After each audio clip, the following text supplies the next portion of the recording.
Hi there, and welcome to Real Talk in ELT, a podcast about the reality of teaching English. I'm your host, Kelly Pennington. Thank you for joining me today.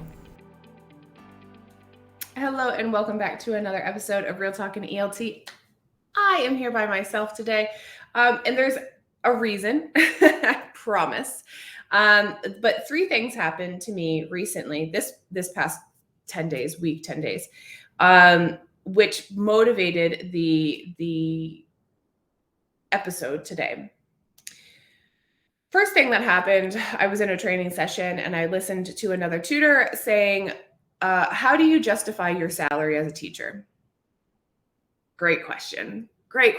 Because if students can do exactly what they're doing with you on their own, then what value do you have? I often ask this to some of my people who I train and during workshops and things like that. What is a teacher?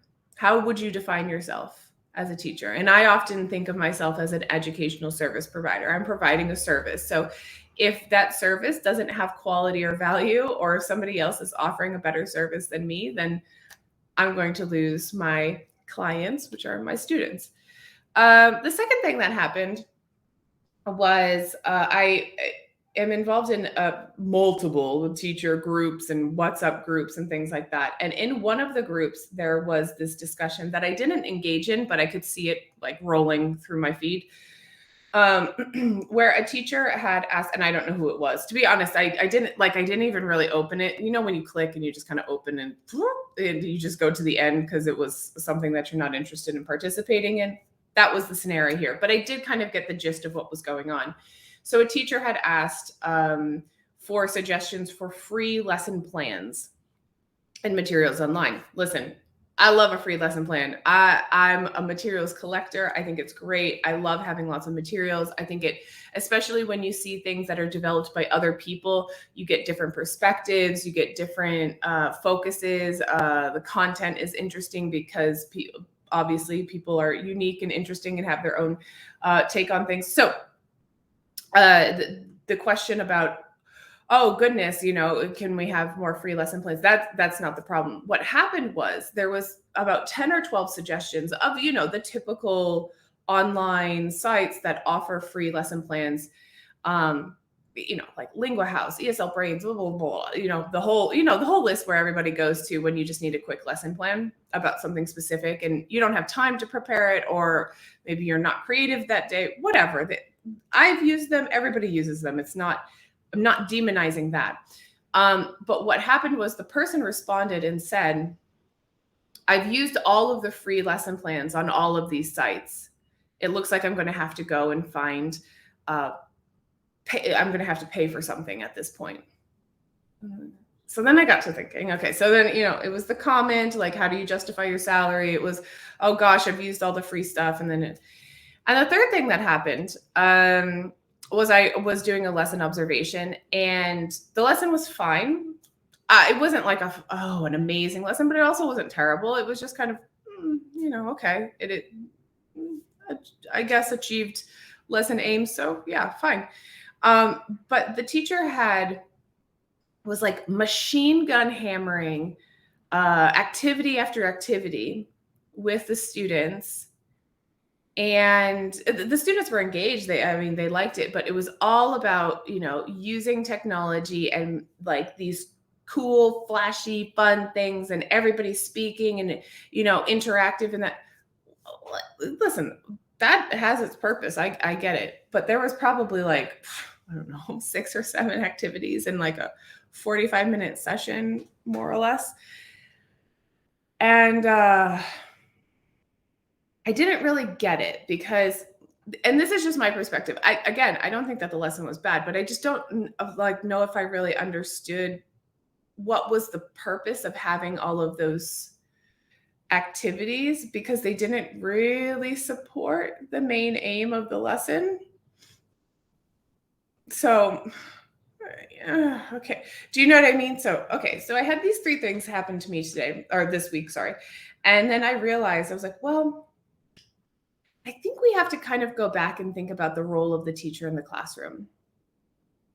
I have to do this for myself too. So this is like a reflection as much as it is advice, I guess, for people. So, yeah, so we were seen as kind of the old saying, the sage on the stage, and the provider of all content and things like that. But I think in the ELT world, so if you're teaching English as a foreign language, as a second language, however you want to define yourself, if you're teaching English, I think that we need to think about what we're actually doing in the classroom and how our expertise and our training and all of the knowledge that we have is being put to good use. So, though I am a big fan of materials, I think that you can have the best of the best materials, and if the teacher doesn't know what they're doing, and it's not going to be an effective class. And I think also the opposite of that.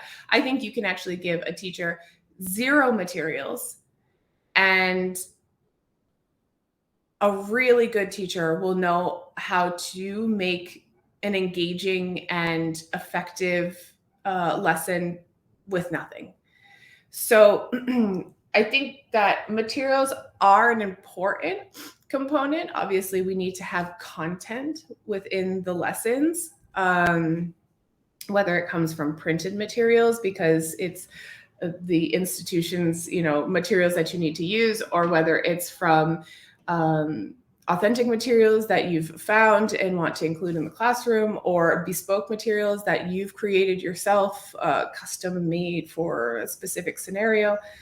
So whatever we do, materials are fine. I'm not opposed to materials, but I think that we need to look at and reassess the role of the teacher in the classroom. And as far as I've gone through my teacher training and courses and things like that, I do have kind of a list and some notes of the common roles that I think the teachers can play within the classroom, and maybe we should be more reflective of what we're doing and how we're leveraging our knowledge and expertise and experience to make the class beneficial. It's not always all about the materials. And so that was kind of the reflection of the week. So let me get into the roles, our common roles that we can see in the language teaching classroom. So the first one is the planner and preparer. Obviously, you have to make decisions about the course plan, lesson content, aims, what materials you're going to use, text, resources, the type of language that's being introduced. So this is done and taken into account for like overall aims of the learner's needs of so we do play that role, and this role is being played sometimes in the classroom if we have to kind of stop and reassess, and then also primarily outside of the classroom prior to getting into the lesson. So if you're just looking for anything that's free and at the right proficiency level for your learners, and without using some informed justification of why am I choosing this? Is it because I don't have time? I don't think that's a great justification. I'm sorry. It's happened to all of us, but I think if it's a consistent thing where you're just going after lessons and materials that are free or accessible and they're at the right level, just so you don't have to put any kind of work into it, that we might want to reassess what we're doing there. But listen, I know that we all don't have all the time in the world to make everything beautiful. No, but also we should be a little reflective and informed when we're choosing materials, when we're developing lessons, when we're thinking about a course plan, when we're doing all of those things. Like, how does this support my learners' actual needs? Then we have kind of the expert or the controller. So in this position, you're giving information about language points. You're either modeling language, giving information about the language to be used in an activity, et cetera, et cetera. So you're this is your time to shine. You are supposed to be the language expert in a language classroom. And so, clarification, presenting language, that type of thing. So you can be the expert. Also, you can be the manager or organizer. So you take on this role when you're setting up groups or setting up pairs, you're creating appropriate seating or physical space, or even online if you're doing like breakout rooms. So it's kind of the managing the interaction patterns. You're starting and stopping the activity, giving time limits, giving materials. So you're just kind of, managing what's going on. It happens, obviously. Our lessons should be relatively dynamic. So you're at some point in your lessons, you're going to be, giving those instructions, organizing things, and managing in general. Then we can take on the role of a monitor or observer. And you can do this a couple ways. One, you can do it unobtrusively when it's more fluency focused activities. So you kind of just let that happen and you monitor, and maybe you give some delayed feedback on that.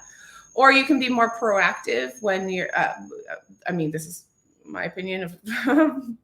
Feel free to discuss with me if you think that this is inappropriate. But so you can be more of a proactive monitor observer when you're doing more accuracy focused types of activities. And so what you're doing is just you're monitoring, you're observing, you're moving around with seeing what the learners are doing while they're completing activities. You're taking notes on how they're progressing. And looking at their communication strategies, looking at the language that they're using, making decisions on how feedback is going to be conducted. Should you intervene at the moment, or should it be something that's more of a delayed feedback, et cetera, et cetera. So you're just kind of monitoring, observing, and making sure everybody's getting through the activity as they need to. And then, of course, we have the prompter or involver. This is providing encouragement as needed. Sometimes we need to have a little help. You just are monitoring and adjusting the participation levels as necessary. So you can discreetly offer help if somebody is struggling a little bit, they don't know exactly how to complete that, or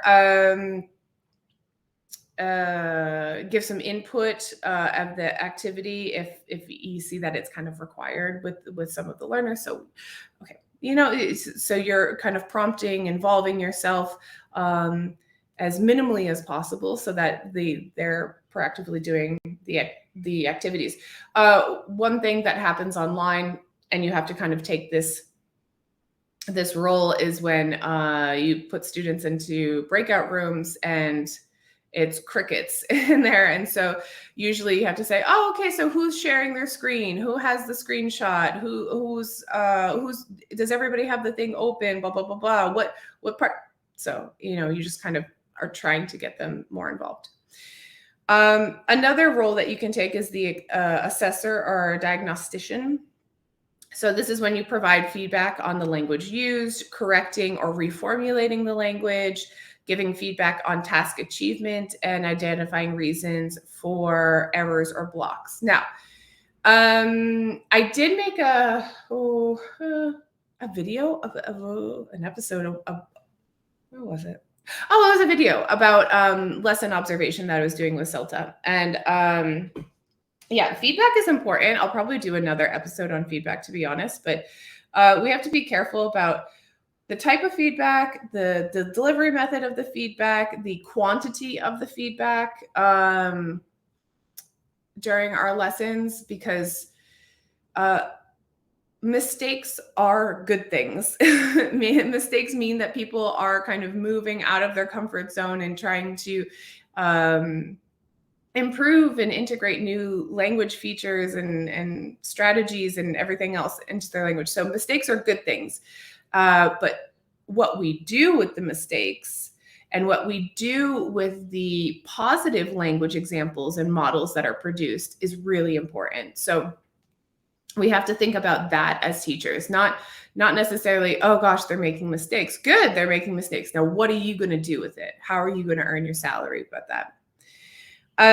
Then as a resource, we can be, our role can be the resource. So you kind of let the learners do what they need to do, and you allow them to move through activities and do what they are tasked to do.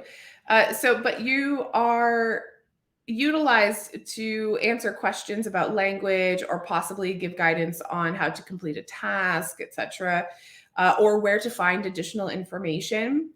And it's important for the learners because they get to utilize your knowledge, but you're giving them skills and resources to help develop their autonomy. An example of this is sometimes in my classes, I ask students to find stuff because what they look for and what they find to be interesting or they deem to be necessary for a unit or something that we're talking about is going to be different than what I see. We can't always just bring only our perspectives. Like we have to allow them to become autonomous and search for things. So if I'm having some sort of discussion or doing some TBL type of lesson or something like that, where they have to do a web search, let's just say I integrate some stage where they have to do a web search to find something. I double check with them to see what's going on in their minds about how to appropriately search for things, what they deem are credible sources or not. I just kind of go through making sure they have a little bit of orientation before just sending them off on Google. We have some criteria, obviously, and then I just leave them alone. I just leave them alone. And if I see that they're getting frustrated or I say, so how's it going? Are you finding some good sources or not? Oh, I'm not sure. I'm okay. So let's look and see how you're searching for it. Can we use some like symbols like the quotation marks or the plus signs or things like that to be able to refine your Google search, to be able to get exactly what you're looking for, or if they're having difficulty finding things, maybe I'll give them a list of sites. Oh, these 3 sites are usually quite good and they have some valid information and it's, the source checked and etc. So it's just being a resource for them and letting them do what they need to do with it. And finally, the last role that I wanted to talk about today was the facilitator. So if you describe yourself as a facilitator, and it took me a while to feel comfortable like with this role because I feel like it's challenging because you have to think about a couple different things. So if you describe yourself as a facilitator, it implies that the lessons have become increasingly learner-centered and task-based, meaning the learning takes place at the completion of the task. The role of the teacher is to ease the completion of the task by providing extra guidance and input as required, and then further input post-task. So,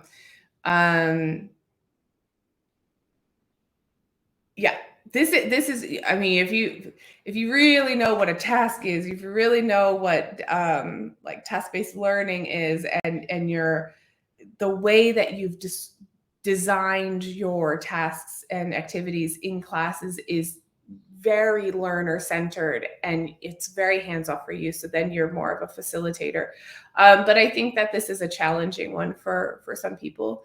I would say try and master the other ones first before we jump into becoming facilitators, because there's a lot of other components that go into that in terms of task design and learner training and making sure that the lesson plan and the way that you've designed the lesson is very learner centered, and making sure that the students are prepared to take on that type of role as well. Because while I'm talking about teachers' roles here today, there's also the roles of the students and learner training that you have to do, because this is not something that you can just implement tomorrow, especially if your lessons have been increasingly teacher-centered and you have always been in the position of the information provider throughout your lessons. So I would say it takes place progressively.